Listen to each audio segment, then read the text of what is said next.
Olá, amigos da Rede Assim. Esse é o programa Valor Humano com Rafael Takei, fundador da empresa Moai Ikigai, Educação com Propósito. E por que ter propósito na nossa educação? Porque nós viemos de uma sociedade em que nos preparava para alguns empregos mecanicistas, em que as coisas aconteciam de maneira previsível, e hoje as coisas estão mudando muito. Nós vivemos uma era industrial chamada até mesmo de indústria 4.0. E para explicar o que é essa indústria 4.0 e os desafios que nos aguardam, eu trouxe aqui um grande especialista dessa área, Adilson Martins. Muito obrigado, Adilson. Eu que agradeço a oportunidade, Rafael, de estar presente com você, participando do programa. Adilson, conta para o nosso espectador que está acompanhando na rádio, está acompanhando na internet, redeassim.com, ou até mesmo no YouTube, gravado, né, youtube.com/redeassim, como é que funciona essa questão da indústria 4.0? Bom, primeiro explicando o que vem assim dos 4.0, porque do 4, né? Porque 4? Seria que era o 3, que era o 2? a quarta revolução industrial. A primeira aconteceu lá na época de James Watt com a máquina a vapor, depois a segunda com aço e energia elétrica. Logo em seguida, em 1969, é a data estabelecida para a terceira revolução industrial, junto ao cérebro eletrônico e toda a área de robótica que nós conhecemos. Computadores, etc. Hoje, nós dizemos que não estamos mais na era da informática, estamos na era da informação. Então, a proposta da indústria 4.0, que é uma nomenclatura nascida na Alemanha em 2011, é justamente integrarmos as coisas ou aos ativos. Dessa forma, podemos dizer que máquinas gerenciarão máquinas. O ser humano ficará, na verdade, por trás das cortinas, apenas gerenciando essas informações. Nós deixaremos de ser definitivamente mão de obra para sermos cérebro de obra.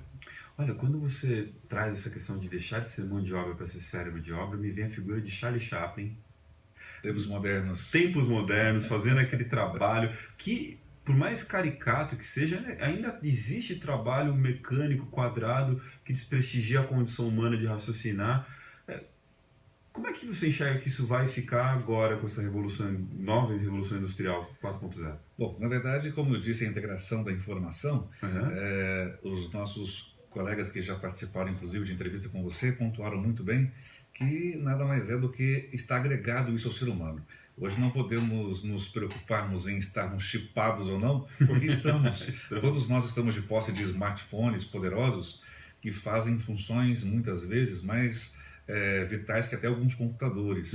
Então, essa questão de evolução humana junto com a tecnologia, o Dan Brown, que é um autor que mescla história, ficção e muita coisa que você às vezes não sabe o que é realidade, o que é ficção, parte da imaginação do autor, ele acaba dizendo que a partir de 2040 estaremos integrados numa raça híbrida, que seria a mescla de tecnologia e ser humano. Isso não vai longe do que nós vemos, às vezes, pesquisado em grandes revistas. Cibernético, né? Cibernético, o fato de você poder ter a possibilidade de imaginar, de fazer um download para o cérebro, de você conseguir ler de fato o que o ser humano consegue pensar. Então, isso que é ficção no passado está sendo realidade hoje. Trazendo para algo mais presente, né? Eu estive numa palestra certa vez de um cara extremamente polêmico. Foi uma palestra para meus alunos na faculdade onde eu coordeno os cursos de gestão, e o cara falou: olha, vocês estão procurando emprego? Pode esquecer, não tem mais emprego. Eu mesmo acabei de demitir todo mundo da empresa, agora é só máquina na minha empresa. Um dos medos que surge a partir daí, foi a grande polêmica, a discussão rolou solta, foi interessante até o papo com o cara depois. Como é que fica a questão do emprego do ser humano perante essa situação? Porque, querendo ou não, a máquina substituindo o homem na questão dos trabalhos mecânicos, né? Sim. Vamos fazer duas partes. Primeira parte, isso acontece desde a primeira Revolução Industrial. Sempre fez. Onde pessoas utilizavam a força humana e também de animais para movimentar algum tipo de máquina. Bom, então aí começou a deixar-se a mão de obra humana um pouco mais para máquinas. Primeiro ponto. Então, muitas pessoas já ficaram desempregadas à época. Verdade. Hoje, se nós colocarmos isso para o lado da tecnologia, essa integração junto ao ser humano vai proporcionar para que ele faça outras atividades. O MIT, em março de 2017, fez uma publicação afirmando que 43% das atuais profissões tendem a desaparecer. Mas não fique apavorado, porque as profissões irão desaparecer, mas nascerão outras profissões. Opa, boa notícia, Dilson. Então, estas informações são interessantes, mas depende daqueles que nos ouvem para procurar também se desenvolver, se capacitar nesse novo mercado que está surgindo. Ou seja, passarinho é alimentado todo dia, mas Deus não joga no ninho. A gente vai ter que sair para procurar realmente. Você está nos trazendo então que essa nova revolução que estamos sendo expostos vai requerer uma adaptabilidade gigantesca, porque eu posso começar numa carreira, essa carreira ser extinta, eu migrar para uma nova que lá na frente também vai ser extinta e eu vou ter que estar sempre me adaptando a uma nova possibilidade de trabalho, né? Olha, carreira eu acredito que não será extinta, mas será adaptada à nova tecnologia. Boa, entendi. Hoje é praticamente impossível queremos brigar com a tecnologia.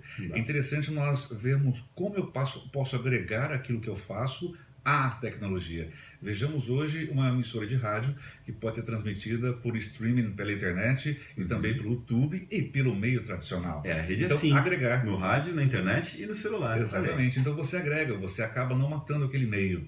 É utilizar a tecnologia a nosso favor para agregar. Muitas pessoas ficam apavoradas quando vêm falando de robotização, de informatização, mas pense, qual o seu papel neste cenário? Eu não posso ser coadjuvante. Se eu pensar como coadjuvante serei. Essa conversa nossa com a Dilson me desperta uma curiosidade muito grande. Como fazer para não ser um coadjuvante nesse cenário? Quais são as competências? Quais são as características do profissional que, mais do que sobreviver, vai vencer num ambiente de tão grandes mudanças? Nós faremos essas e outras tantas perguntas sobre como funciona a indústria 4.0, como reagir, como se preparar, como preparar os nossos filhos, às vezes você já está se aposentando, ou, enfim, como preparar as pessoas para essa revolução que agora é cada vez mais rápida. Já, na volta do nosso programa Valor Humano na Rede Assim, a rádio mais informada.